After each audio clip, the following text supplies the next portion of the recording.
Please take a seat.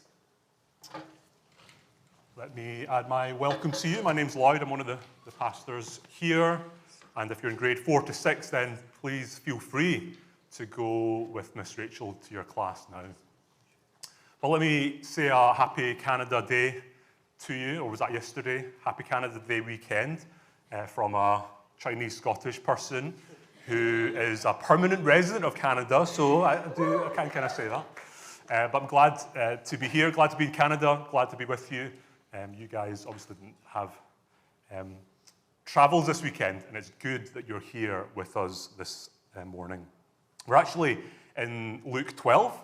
We've been going through a series on and off now for a while through Luke. It's the L that's there. It's not just because I'm here and I have lots of L's in my name. It's because we're going through Luke. But the beauty of preaching through a whole book, and it's taken a while, is that you don't skip through hard parts. Phil has said that already. And I trust that as we look through this passage today, which we've had read, thank you, Natasha, that the Lord would use that to speak to us in the ways that we need this morning. So why don't I pray for us, and we'll begin.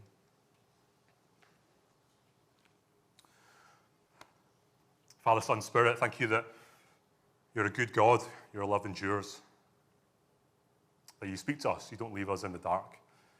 You speak to us about ourselves, but more importantly, you speak to us about who you are and what you're like, how that impacts the way that we see ourselves, the world, and those around us, and how we relate to you. So we ask that you would guide us this morning, use my words in the ways that you would have them be used, and have things of me fall to the side, but things of you be brought to light and remain in the light in our lives. Would your Spirit do that for us? In Jesus' name, amen. Well, this morning, I've got 3 points for us. The first is get ready for the Master's returning. Secondly, get ready for the Master's rewarding. And number 3, will it be an R? Get ready for the Master's revealing. Okay? So we've got returning, rewarding, and revealing. Okay? Get ready for the Master's returning. Verse 35 says this, be dressed, ready for service, and keep your lamps burning, like servants waiting for their master to return from a wedding banquet, so that when he comes and knocks, they can immediately open the door for him. There's a call here, and several pictures for us to understand. The call is at the beginning and at the end of verses 35 and 40 in that paragraph. Be dressed and be ready. You also must be ready. Well, what kind of ready is he talking about? Be dressed, ready for service. Gird yourself, literally. Keep your lamps burning, like servants waiting for their master to return from a wedding banquet, so that when he comes and knocks, they can immediately open the door and welcome him in. It'll be good for those servants whose master finds them waiting and watching when he returns.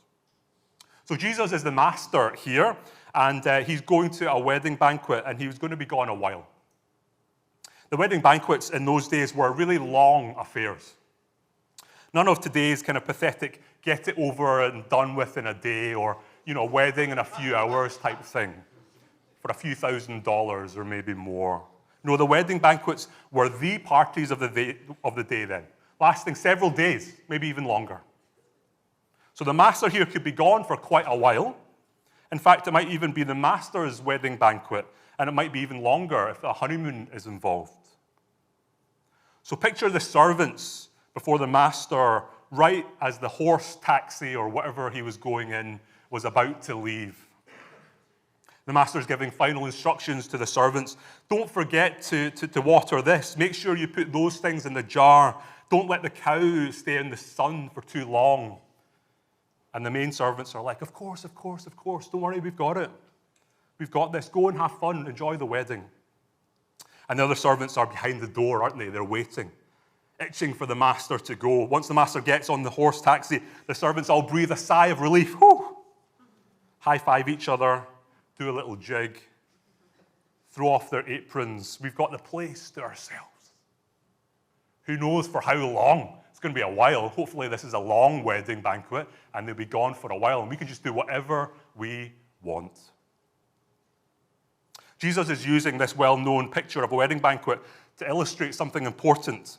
He's saying that he will be the master who will be away a while, and he's preparing those who are listening, his disciples and followers, for a time when he will be away and what they're to do when he is away. They'll be tempted to slack off, to binge watch Netflix, and not bother with the tidying up. Because the master is not immediately around. He's going to be gone a while. The temptation will be to take that nap, to fall asleep to their roles and responsibilities. But Jesus says, don't do that. Be dressed, ready for service, and keep your lamps burning. Stay awake. The master is coming back. You see, Jesus came that first time, and he turned the world upside down. God became man. The Son of God became Son of Man so that all men and women could be sons and daughters of God. But through his life, his death, his resurrection, his ascension, we say this in the Creed every week. We said it just there. He ascended into heaven and is seated at the right hand of the Father. And what's next? He will come again to judge the living and the dead. When he comes again, it's often referred to as the second coming. This has not happened yet, and we are in between that time, the first and second coming. On that day, when Jesus comes back, on that day, his power comes over us, and we'll be gloriously liberated from what we are now becoming, and we will become our true selves. The eye has not seen, nor ear has heard, nor has it entered into the heart of man what will happen to those who love him. What will happen on that final day? The greatest artist with the greatest imagination in history, and I quote Tim Keller here, cannot even get close, can't imagine the kind of greatness that will erupt through the souls of all of us who, on that day, find ourselves coming into the hands of the King. When the King lays his hand on us and his royal power comes over us, we finally achieve the glorious liberty of the sons and daughters of God. That's what's going to happen at the second coming. The point of the Bible's teaching on the second coming of Christ is not to help us find that great day. It's not how we will find the great day, but how that great day will find us. The point of the teaching of the Bible and the second coming is always ethical in force. The Bible is saying, don't worry about when it is. Lots of people obsess about that, don't they? If you've been in many Christian circles, you'll find that. But it's not worrying about when it's coming. Just know that it can come at any time, and to consider what kind of lifestyle, urgency, joy, optimism, and energy will be the life characteristics of anyone who lives in light of the second coming of Jesus Christ. We're supposed to live in a different way because of it. The Bible says some amazing things. 1 John 3 says, we do not know what he is like, but we know when he appears, we will be like him. The second coming of Christ, the day is going to be so glorious that it says that to hope for it, not to get there, but just to want it, is to be transformed. So we're told to live in light of that day. Or to put it another way, don't fall asleep even when it gets dark. In all of Jesus' illustrations and parables about his return, it's always in the night. It's always the nighttime. I don't know if you've noticed that. Nighttime is when we naturally fall asleep. We struggle to stay awake in that time. Our rhythms, our circadian rhythms, if set right, help us to know it's time to sleep. The age between the first and the second comings of Jesus are dark. It seems natural to fall asleep. It's easy for people to fall asleep spiritually, to fall asleep to reality, to allow dreams or nightmares to reign, but not have the reality of God be the real thing, what they are alive to and awake to. Jesus says, don't. Be dressed, ready for service, and keep your lamps burning. Be ready, for the Master is returning. Spiritually speaking, stay awake. There is a time for sleeping, but that's not now. There is a time to stay up, and that time is now because Jesus is returning. The Master is returning, so live expectantly, live lightly, live ready, live with your coat on, your game face on. Don't live like the rich man from the previous parable who thinks, oh, this grain, it's all mine. I'm going to build some more barns. I'm going to put everything in it. This grain is all mine. I'm going to do this. All of this is mine. It's all my doing, and it's all for me. But he doesn't live to see the effects. We're to remember that this life is to be in expectation of Christ's return. That this is not ultimately our home. Our home is with him. And when we live in a way that reflects that, something changes. Miriam and I and the kids have house sat for our friends in Langley a couple of times. We love staying at their home. They have stairs, which our kids think is the height of luxury, because we live in a basement suite. And so stairs are like, oh, this is amazing. But imagine when we stayed that we assumed that they would never come back. We'd put our clothes in their cupboards, throw theirs out. I mean, theirs don't fit anyway, so we might as well put our stuff in there. The food that we didn't like of theirs, we would throw out. And we'd put our photos maybe on their walls. They've got loads of photos of their wedding and of their kids. What if we took them down and thought, oh, we're here now, so why don't we put ours up? We would be forgetting their return, neglecting the return, preoccupied with the slower-paced Langley life. We'd be asleep to their return. But we are told the Master is returning to his own place, and we are to be ready. Live ready for service, with lamps burning, ready for the Master to return. Don't fall asleep. Stay awake. Be ready. Romans 13:11 says this, and do this, understanding the present time. The hour has already come for you to wake up from your slumber, because our salvation is nearer now than when we first believed. So my question for us this morning is this: what makes you fall asleep to reality? What makes you fall asleep spiritually?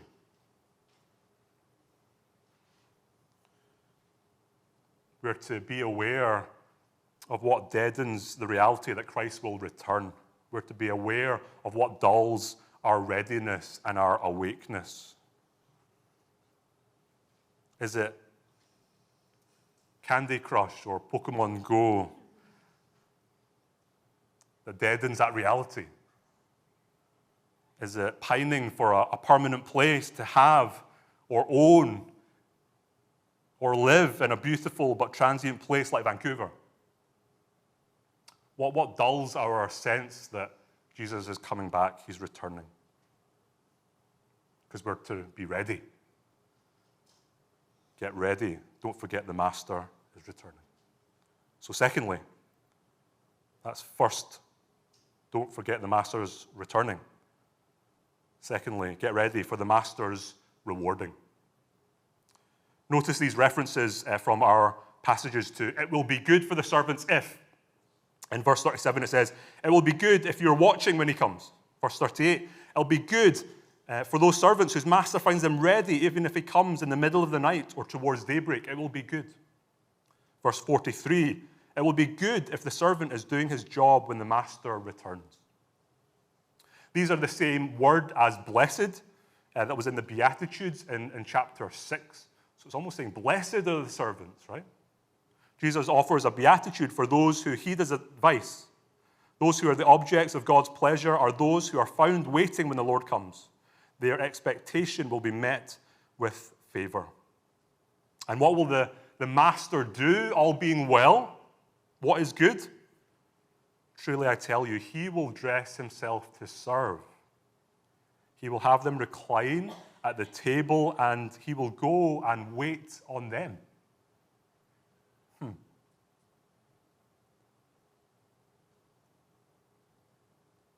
Jesus will be pleased with those who wait for him, that he will serve them at a banquet table, which pictures for us the eschatological, the last banquet for us. How remarkable is this? It's kind of boggling, really. It's strange, it's beautiful, it's outrageous, extravagant, exuberant. For those found ready and waiting for the master, he will dress himself to serve, get them to recline at the table, a place of honor, and go and wait on them. It's an incredible promise, almost an inconceivable picture. He will reward our waiting and service in the darkness by waiting and serving us in the light. Later in the passage, the master puts the servant in charge of all his possessions as the reward, ruling and reigning with the master. What an offer that is. It's been said, actually, that in the Bible, there are basically five types of promises. Firstly, we shall be with Christ. Secondly, we will become like Christ. Thirdly, we will see glory and be taken in by it. Fourthly, we will be fed or feasted or entertained or some kind of configuration of that sort. Or fifth, we will rule and reign with Christ. Basically, there are those five in Scripture. All those promises are given to those who follow Christ. They sound good, right? I especially like the feeding and feasted one, but that's just me. Almost all of them are here, aren't they, in our passage? Did you notice that? I wonder what you feel about rewards. And not just those points that you get when you buy lots of things from Save On Foods or Safeway or something like that. They're rewards, but they're not really rewards, are they? Let's be honest. I live much of life trying to get in as little trouble as possible. The bar is very low for me. When I say I'm not bad, it actually means I'm really good, because not bad is really good in my book. Everything is negative. Everything is kind of in the negative, I've been told. Phil told me that the other day. But what if we're actually to live for what's positive and the actual reward, okay? Instead of kind of living as if we're like, oh, I just don't want to get into trouble, which is most of my life, but saying, I want to get this reward. There's something here that I want that is good here. In The Weight of Glory, which is a sermon from C.S. Lewis 75 years ago, he describes three kinds of relationships between action and reward. Okay? Action on the one hand and reward on the other. There's three. Okay? The first one is this. An unnatural reward. For example, a man marrying for money. Those two are not connected. It's unnatural, right? Makes them out to be a mercenary if someone marries for money. That's the first one, an unnatural reward. The second one is a proper or natural reward. For example, a person marrying for love. That is a good action for reward for that action. The third one is a proper or natural reward that is not known by the person until the reward is actually received. Okay? So there's a proper and natural reward, but you don't know it until it's ultimately received. Okay? So he gives the example here of a boy learning Greek, right? Where there's a gradual transition from drudgery to enjoyment, and only as he approaches the reward does it begin to enjoy it for its own sake, okay? So knowing that not many of us learn Greek or have learned Greek, Paul Tresco's not here. This was 75 years ago, and it was in Oxford, and so we can kind of forgive him that, okay? Let's bring it into Vancouver. At UGM, where I also work, we tell the guys that they are integrated beings, body, mind, and soul. And so as we work with them, as we journey with them, we want them to grow in these different areas of their lives, right? It's not just getting one area and nailing that and thinking that's going to be sorted, but all of these areas we need to grow in. And so we encourage, as part of that body thing, is to get them to run and to do exercise. There's so much evidence to support exercise being beneficial in recovery or in life full stop. And so we have a running club, Monday, Wednesday, and Friday. The unnatural reward for the guys in the program is that when they run, they don't get into trouble. Okay?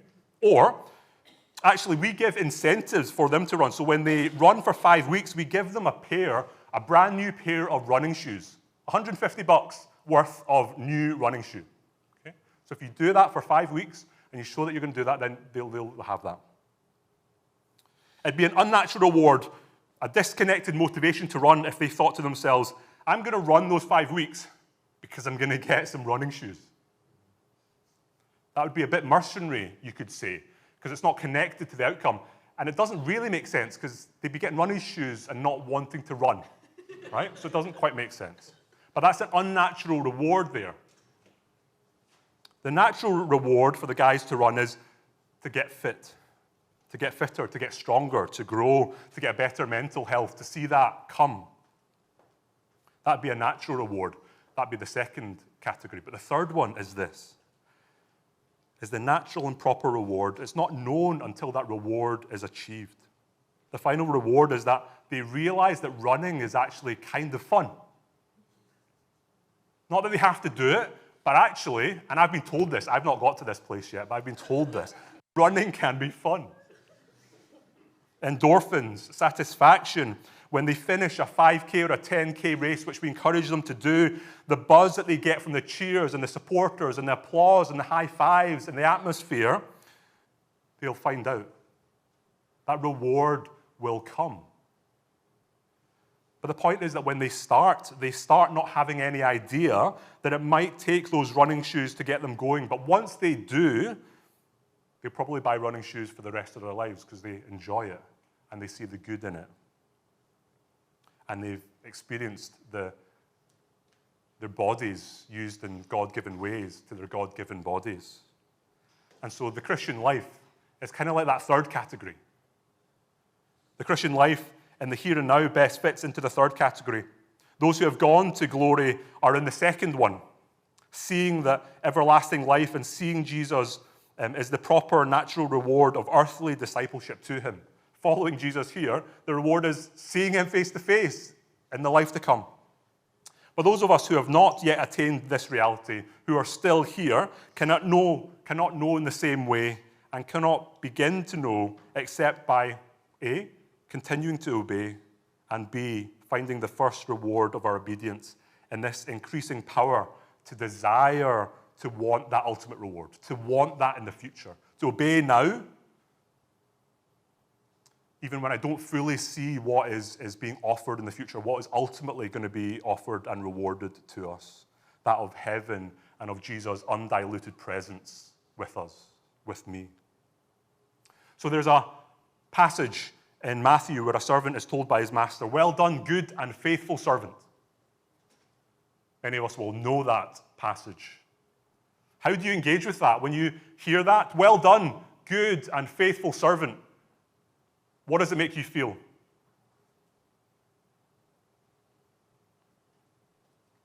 How do you engage with that? I often hear it spoken of when people have died. Oh, she'll hear the words of the master, "Well done, good and faithful servant." But often we are reticent to say it of people before they've died, and certainly we are reticent to want it or to claim it for ourselves, right? But what if that is more a false kind of humility that doesn't understand that wanting a reward can be the most pure form of humility?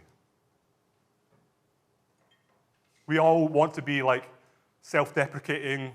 Certainly, I've been brought up that way. Could not make yourself big, to not trumpet your accomplishments. But what if, yes, we can do that, but there is a purity to wanting that praise that is good. Think of a dog obeying an owner. Go, fetch that. And he comes back and he's so happy, isn't he?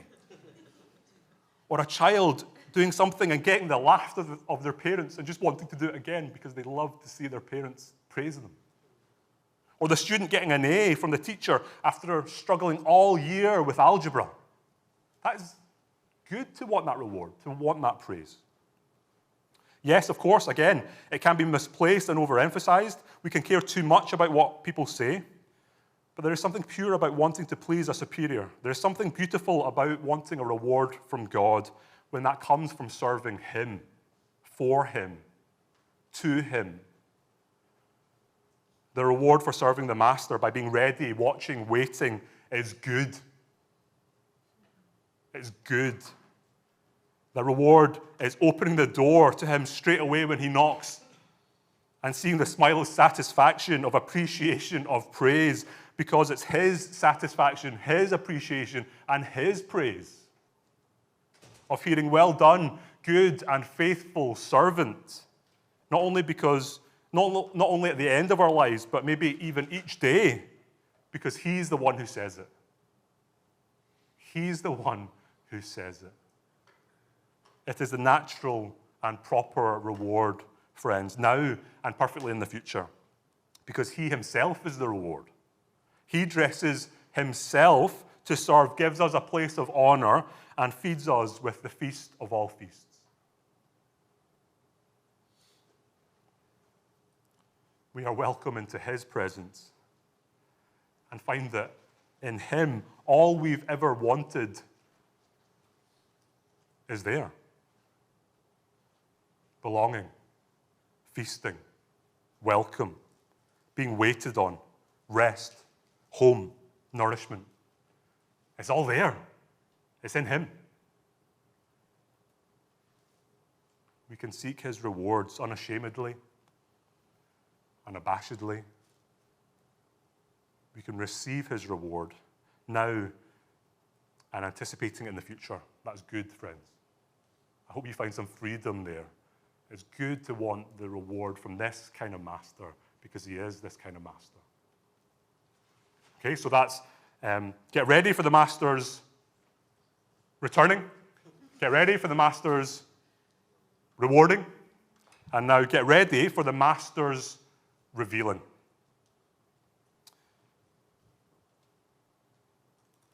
Peter asks, Lord, are you telling this parable to us or to everyone? You can count on Peter, can't you, to ask a clarifying question.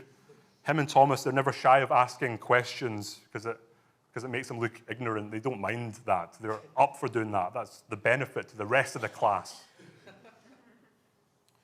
But he asks, actually, a good question because we read at the beginning of the chapter, meanwhile, when a crowd of many thousands had gathered, so they were all trampling on one another, Jesus began to speak first to his disciples.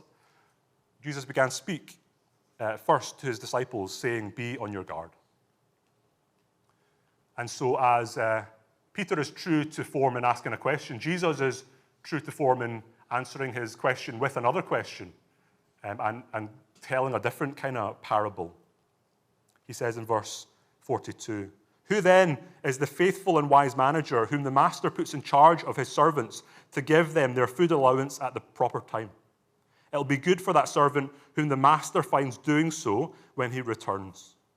Truly, I tell you, he'll put him in charge of all his possessions. The way that the servants are reveals something of their heart in general. And more importantly, how they act when the master is away reveals their heart towards the master. There are those who are faithful, wise managers, servants in charge of servants, who aren't given responsibility because they have the t-shirt or because they have the name badge with manager on it. Rather, they have shown themselves to be worthy of the beginning of responsibility, and so they get more responsibility. Like Joseph in Potiphar's household, for example, in charge of everything. But there's a principle here. The way someone deals with small responsibility will give an indication of how they will handle big responsibility, especially when the master is away. In fact, how they are when the master is away reveals more clearly their own heart towards the master and therefore how they will handle the responsibility in the master's absence. And so we get some examples here in the parable. There are two kinds of managers. There's a faithful and wise manager who does his job, continues to do so as the manager is away. But there are also unfaithful managers, right? And there are three types of unfaithful managers. Ones that are blatantly disobedient, ones who are consciously disobedient, and some who are unconsciously disobedient. Okay, so really there's four, right? Faithful, and then there's the unfaithful ones, the blatantly disobedient, the consciously disobedient, and the unconsciously disobedient. The faithful managers are given more responsibility. They act on behalf of the master. The unfaithful servants, however, are given a due punishment for their disregard of responsibility. The punishment depends on how they've acted. The more blatant their disobedience, the more severe their punishment, and the less blatant their disobedience, the less severe. Still, there's a jarringness, isn't there, to punishment like it's been described here. There's a jarringness to our modern-day Western sensibilities, and it's just worth noticing that and paying attention to that. Any reference of judgment can feel jarring. We are those who have had the benefit of generations and generations of rule of law, of legal and enforcement systems that, though not perfect, allow ordinary people like us not to take the law into their own hands. And this is a great kind of privilege that actually many in this world today don't even know. We also live in a world where justice and judgment are not perfect and have been abused, and so we experience judgmentalism. We see unjust structures and unjust justice. And so we balk at any kind of justice or judgment. Who is anyone to judge? In most parts of the world where there has been war, where there has been conflict, where there is unjust justice all over the place, real justice is all the more important, all the more coveted and sought after. In our parable, it is the master's household. It belongs to him. God is the just judge whose household it is and who sees it all. There were no cameras in those days, but even so, he saw it all. How the servants acted when the master was away revealed it all. And so if you're here last week, Phil spoke on the passage which ends, "For where your treasure is, there your heart will be also." How the servants acted in the master's absence revealed their heart in general, but their heart towards the master in particular. So let's see that in the blatantly disobedient, unfaithful manager. But suppose the servant says to himself, "My master is taking a long time coming," and he then begins to beat the other servants, both men and women, and to eat and drink and get drunk. The master of that servant will come on a day when he does not expect him, and at an hour he is not aware of. He will cut him to pieces and assign him a place with the unbelievers.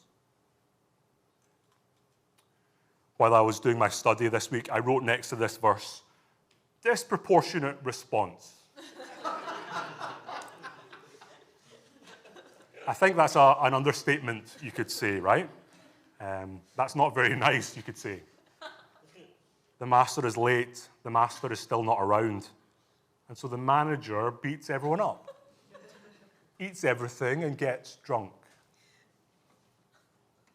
Yes, he was given responsibility, but the way he exercised it showed what was really going on here, what his posture to the master was. In the master's absence, it showed what was going on in his heart. We had a rowdy French class when I was in secondary school, and one day Mr. Gregg left the room for a minute, and all hell kind of broke loose. Lots of things were going on, and when he came back in, he turned his back, and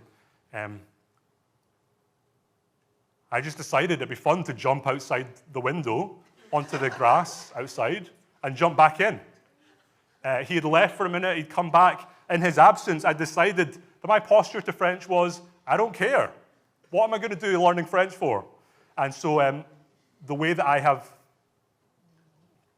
learned French and know French is that I know one sentence that I memorize so that I can use it in all my exams. But really, I know nothing of French. I regret that now. But as soon as he left the classroom, there were fights going on. I decided to jump out of the classroom, jump back in, just because I could. In his absence, it showed my own heart to the teacher and to the French class.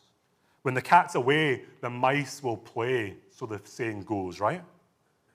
But that assumes, doesn't it, that the master is a claw-catching predator and that the servants are prey to the master. When we see that, when we believe that, when our posture is that towards our master, to Jesus, something is revealed of our own heart, is it not? The master's absence revealed a heart that had a lust for power for this servant, an addiction to pleasure, desire to gorge himself with the food and the drink for him and his mates. But more than that, it revealed a heart that detested the master. And so this blatantly disobedient servant is cast out of the household, rejected, not merely dismissed or demoted, but made to depart. You see, this blatant disobedience and disregard showed unbelief and hypocrisy. Hypocrisy means playing a role. He didn't care. He's not there for the master. He was in it for himself. That's blatant disobedience, but there's also conscious disobedience and unknowing disobedience. The servant who knows the master's will and does not get ready or does not do what the master wants will be beaten with many blows. But the one who does not know and does things deserving punishment will be beaten with few blows. From everyone who has been given much, much will be demanded, and from the one who has been entrusted with much, more will be asked. And so on the one hand, it's kind of scary, isn't it? Gulp. We have seen that we can be cast out and cast up. We can be given more responsibility, or we can kind of be told to leave. But in between that, there are different types of responsibility and knowledge. And with that comes different levels of judgment and punishment as well. And so Peter asks, is this parable to us or for everyone? Well, I think it's for everyone, but especially relevant for leaders. Even leaders can be cut to pieces and placed with unbelievers. It's possible to say, my master is taking a long time coming, and then abuse your power to be self-indulgent. Or to think, my master is taking a long time coming, well, I'm going to give some false teaching. I'm going to live a double life. These servants, despite being leaders or household managers or servants, or priests or archdeacons or community group leaders or rectors or associates or headmasters or chaplains, they'll be judged, and maybe judged even more harshly, which is harsh. But maybe that's good. Yesterday was Canada Day, and there's lots to celebrate. My family are deeply grateful to be here. And yet there is a complex Canadian history, is there not, that has layers and complexities, that's messy. And I don't profess to know lots about this. I know there are untold horrors and yet to be told horrors done in the name of Christ or in the guise of church or church schools. It's right that those leaders will be judged by God who sees. Leaders who will be seen by their actions as revealing their hearts towards a master who they're supposed to be waiting for and watching with diligence, faithfulness, and love, but instead they close themselves off to his return and revealing, and so may well have closed them off to his rewards. They will be judged. And that's good. Now, this is scary stuff on one hand, right? But on the other hand, let me suggest it can be quite inviting as well. Some of you were at Rob and Richard's ordination a couple of weeks ago, and apart from how hot it was in that room, especially at the front when you're in robes, you may remember that sermon from 1 Corinthians about how all our actions one day will be tested in the fire. We all build, but no one can lay a foundation other than the one already laid, that is Jesus Christ. And if anyone builds on this foundation, using gold, silver, costly stones, wood, hay, or straw, that work will be shown for what it is, because the day will bring it to light. It will be revealed with fire, and the fire will test the quality of each person's work. So this is not talking about salvation, which is won by Christ, but it's talking about the work that we do out of that one day will be tested. Our actions, right?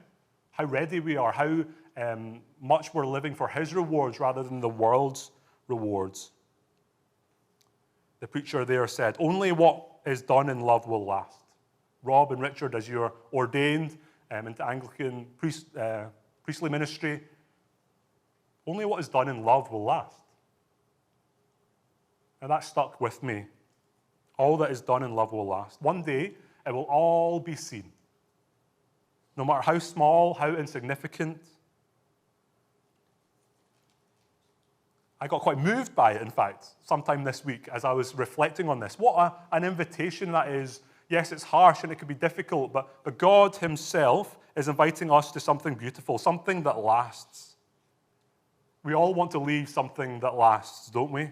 To participate in something that goes beyond us, even if it is graffiti on a wall that says, Lloyd was here.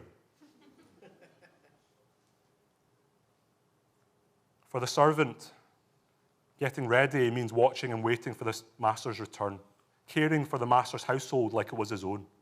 Every act done in love would be known by the master. Distributing the food fairly, making sure everyone gets the same number of peas, a glass of water for Mary, an encouragement for Toby. an unheralded, ordinary pastor in Saskatchewan celebrating 20 years of pastoral ministry.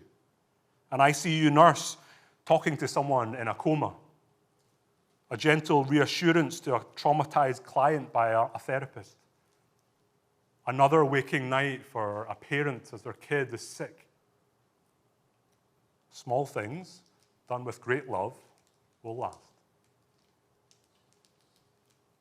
So get ready for the Master, his return, his reward, his revealing. Do so in big, grand ways. Please do, friends. I'd love to see that. Also do so in the small ways, in the insignificant ways that people don't see. How will Christ's return affect your afternoon today? Your upcoming week, the rest of this year. Now, there's no need to compare, but we are invited to step into what we know. Not what the person next to us knows, not what our neighbour does, but simply what task you can do as you await the Master, however small or big, that might move from duty to love. That might move from duty to love. And it's a subtle thing, isn't it? Really, no one can see it. How we use our time at work, how we do the things in our lives, how we open a door, we can do that with malice or everything that we do is such a subtle thing, but it's an invitation for us to do that in love, to do these things in love. May you know that you live before an audience of one, that before others you have nothing to gain, nothing to lose, nothing to prove. You live before an audience of one, this Master who's returning, who's rewarding, who's revealing. That you live before him, that he is the audience of one. So get ready for the Master, his returning, his rewarding, and his revealing. You'll notice that these points can be heard in different ways, right? The eagle-eyed among you will see that. Get ready for the Master's returning, or get ready for the Master's returning. Get ready for the Master's revealing. Get ready for the Master's revealing. But there's more than that that's also revealed. Our hearts are revealed, yes. Who really is our Master? Remember at the beginning of the passage, the verse before, it's like where your treasure is, there your heart will be also. What is our Master if it's not him? Because anything other than him being the Master will promise much but deliver little. Will offer us the world but keep an emptiness and a burden and a dissatisfaction that lasts. What really is your Master? Who really is your treasure?